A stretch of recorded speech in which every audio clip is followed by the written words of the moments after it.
ಮೊಗದ ಸಿಹಿ ಹೊಳೆಯಲು ಕರಗದ ಕಹಿ ಮನಸ್ಸಿಗೆ ಸಾಂತ್ವನದ ಸಿರಿಯಾಗಿ ಅಚ್ಚಳಿಯದ ನೆನಪಾಗಿ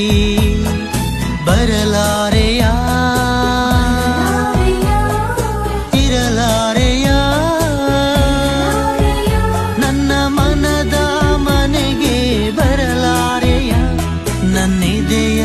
ಗೂಡಲಿ ಇರಲಾರೆಯ